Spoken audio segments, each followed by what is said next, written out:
চাকরির বয়স 32 এবং 4 বার পরীক্ষা দিতে হবে সেই আইনটা হয়েছে।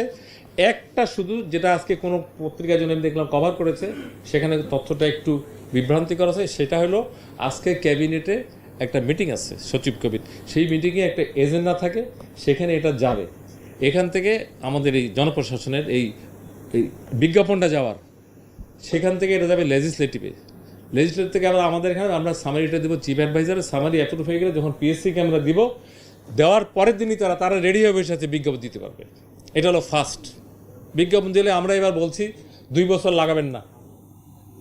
এইবার প্রথম আমরা পিএসসি সবাইকে ডেকে আনছিলাম আমাদের ক্যাবিনেটে, আমাদের যারা এটার সাথে জড়িত, আমাদের একটা মত বিনিময় হয়েছে। আপনারা হয়তো দেখছেন, একটু আপনারা ছিলেন না, কিন্তু 2-4 জন দেখলাম ফেসবুকে দিয়েছে, আমার সাথেও ছিল এটা। পিএসসিকে বলা হয়েছে যে you will be more effective. আমাদের মতোই অফিসাররা আছে, তা আমরা যদি অনেক সময় আপনারা দেখেন, আমাদের সাথে আপনারাও দেখেন, আমাদের টাইম লাইন অনেক সময় কতক্ষণ বেশি থাকতে হয়, কত আগে আসতে হয়, because of citizen and state. ওনাদেরকেও বলা হয়েছে এটা একটা রুটিন ডিউটি, বিজ্ঞাপন করার পর থেকে যত মান পাওয়ার লাগে আমরা দিব। এবার জন্য এবার 2 বছর না লাগে, শর্টেস্ট পসিবল টাইমে এটা যাতে এই অন্তত 47 ব্যাচটা জয়েন করতে পারে।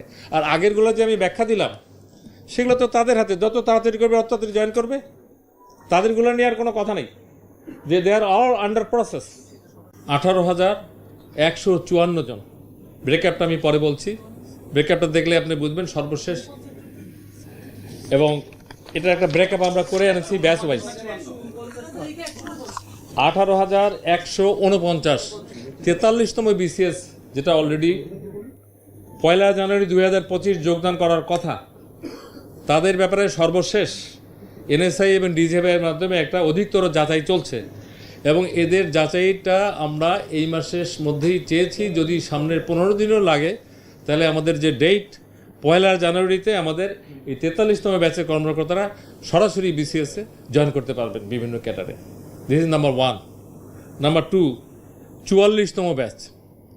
44তম ব্যাচের মধ্যে পরীক্ষার্থী ছিল আমাদের, এদের মৌখিক পরীক্ষাটা চলমান ছিল। তার মানে আমি 5ই আগস্টের আগের কথা বলতেছি, চলমান ছিল। সেই সময় তারা 11,732, আমি দরকার লাগলে এই কাগজটা আপনাদেরকে শেয়ার করবো, নাহলে এতগুলো মনে রাখাও মুশকিল, লেখাও। 11,732, এর মধ্যে 3,930 জনের মৌখিক পরীক্ষা হয়েছে। সরকার যারা সিদ্ধান্ত নিয়েছে, আমাদের নতুন পাবলিক সার্ভিস কমিশন ফরমেশন হয়েছে, এটা অলরেডি 8 জন সদস্য, আমি একজন চেয়ারম্যান আমাদেরকে সরকার দিয়েছে। তো এই বিসিএসএ লিখিত পরীক্ষার এখন যেটা সিদ্ধান্ত হয়েছে, যে কয়জনের হয়েছে এটা আমরা সুপারসিড করে সকলকেই নতুন করে ভাইবা নেওয়া হবে।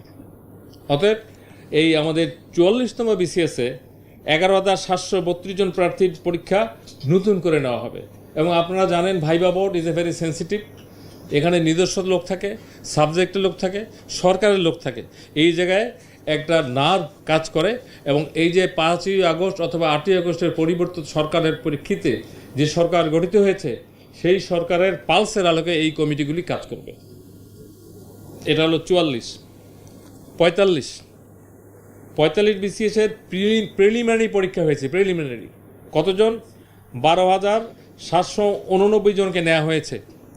এখন যেটা সিদ্ধান্ত হয়েছে, এদের লিখিত পরীক্ষার খাতা, যেটাকে বলে স্ক্রিপ্ট, দেখা চলছে। এখানে সরকার সিদ্ধান্ত নিয়েছে এই যে লিখিত পরীক্ষার first examiner, second examiner, what ever it is, এখন থার্ড এক্সামিনার দিয়ে সবগুলো করা হবে। এবং থার্ড এক্সামিনার যেটা দেখবেন, এবং আমি সরকারের পলিসিতে তারাই এক্সামিনার হয়, সেই থার্ড এক্সামিনার যেই খাতা দেখবেন, সেই নাম্বারের ভিত্তিতে তাদের বাকি কার্যক্রম শুরু হবে। তাহলে এটা গেলো আমাদের। এদের সংখ্যা আপনি পেলেন 12,779। এই জন্য একবার আমি টোটালটা যোগ দিয়েছি সিলেকশন হওয়ার পরে যেটা হবে। 46তম বিসিএস। 46তম বিসিএসে আমাদের এরা পরীক্ষার্থী ছিল, মানে সিলেকশন হয়ে এসেছিল 10,638 লিখিত পরীক্ষার মাধ্যমে আসছিল। এখন যেটা সিদ্ধান্ত হয়েছে নতুন পিএসসি, এক্ষেত্রে সম্ভাব্য বৈষম্য দূরীকরণের লক্ষ্যে ইতিমধ্যে নির্বাচিত প্রার্থীদের সঙ্গে সমসংখ্যক, অর্থাৎ এই যে 10,638 প্লাস 10,638 তার মানে আমরা 21,276 জন লিখিত পরীক্ষাকে তুলে এনে এদেরকে বাকিটা মূল্যায়ন করা হবে, তার মানে ডাবল।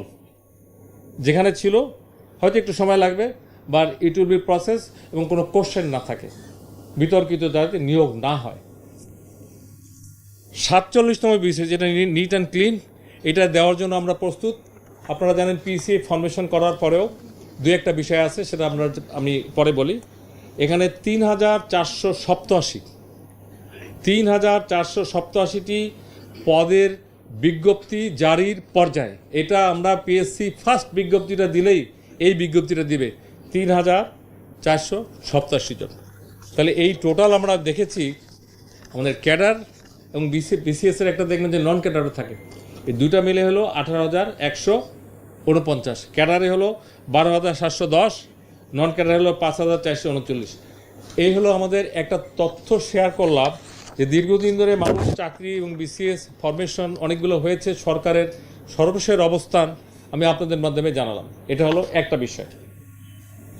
এর বাইরে এই কাগজটা পাওয়ার দরকার লাগলে আমি পিআর সাহেবকে বলবো, ইফ ইউ নিড আমরা এই কাগজটা আপনাদের শেয়ার করতে পারি, কারণ আপনারা যার যার মতো করে নিউজ করবেন, যার যার মতো করে লিখবেন, তথ্যগুলোকে যার যার মতো করে আপনার অ্যানালাইসিস করবেন।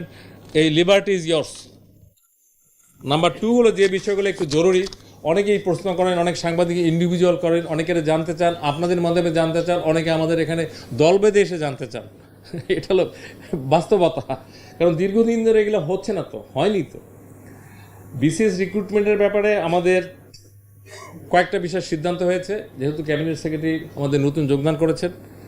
আমরা এটা একটা এসএসবি বলে, যেটা ফরমেশন হয়েছে, ডিএস টু জয়েন্ট সেক্রেটারি, এই প্রমোশনটা আপনারা শর্টলি শুরু হবে। যেহেতু অনেকে প্রমোশনের পদোন্নতি হওয়ার পরে পদ দেওয়া যায়নি, দ্যাট ইজ ডিফারেন্ট, কিন্তু ব্যাচ ওয়াইজ আবার প্রমোশন আবার ডিউ হয়ে যায়, এটা আবার আরেকটা হিস্ট্রি। এটা একটা joint secretary to additional secretary, এটা একটা। আরেকটা হলো সবচেয়ে ইম্পর্ট্যান্ট, যেটা নিয়ে অনেক বিতর্ক এবং অনেক কিছু এবং অনেক দিন অনেক কিছু হয়ে আমরা আজকে আবার বসলাম, সেটা হলো নতুন ডিসি ফিটলিস্ট।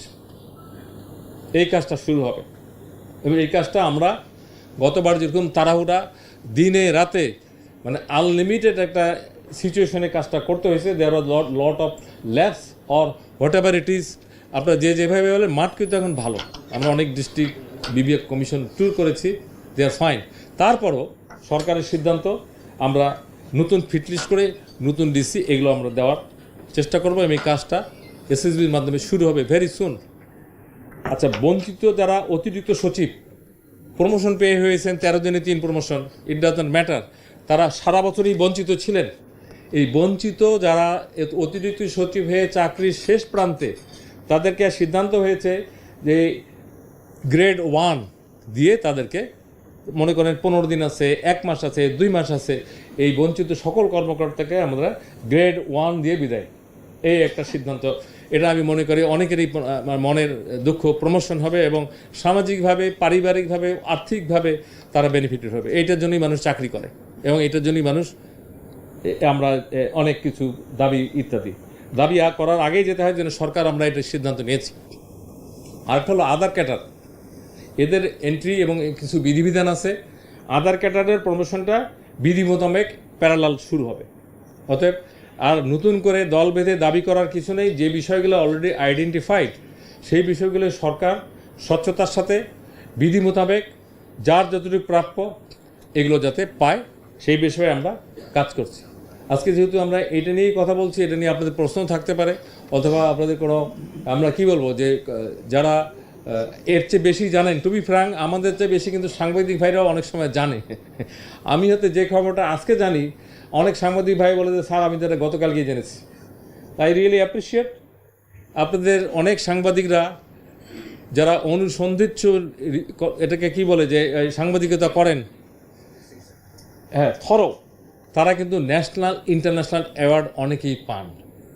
এটা আপনাদের জন্য একটা অর্জন, এবং এই সাংবাদিকতা করতে যে আপনারা অনেকে আহত এবং নিহত হন, এটাও সত্য। তাহলে you are part of the government and citizen, and if you value you that. আমি প্রধান উপদেষ্টার একটা কথা আজকে আমি রিপিট করতে চাই। উনি আমাদের সশস্ত্র বাহিনী দিবসে অনেক কথার মধ্যে একটা খুব মূল্যবান, অনেক সবই মূল্যবান কথা, এটা আমার খুব ভালো লাগছে। আমরা আজ থেকে কেউ শত্রু নই, আমরা বন্ধু। সর্বশেষ যে আন্দোলনের ভিত্তিতে পরে এক দফায় পরিণত হলো 7% আদার্স, 93% আপনার যেটা হলো মেরিট, হাইকোর্টের যে যে এক্স্যাক্টলি ওই লাইনের যে ব্যাখ্যা ওইটাই ফলো করা হবে, এর বাইরে নতুন আর কিছু নাই। ফ্লেক্সিবল করার প্রথম হলো দীর্ঘদিন ধরে টু বি ফ্র্যাঙ্ক আলাপ আলোচনা এবং নানান কারণে নিয়োগ হয়নি, নিয়োগ বন্ধ। অনেকগুলো নিয়োগ আপনি পুলিশে দেখেছেন যে একেবারে বাতিল। তা সেই জায়গাটায় যদি ভ্যাকুয়াম না হয়, টু বি ফ্র্যাঙ্ক এখন অতিরিক্ত সচিবের আমাদের যে সংখ্যা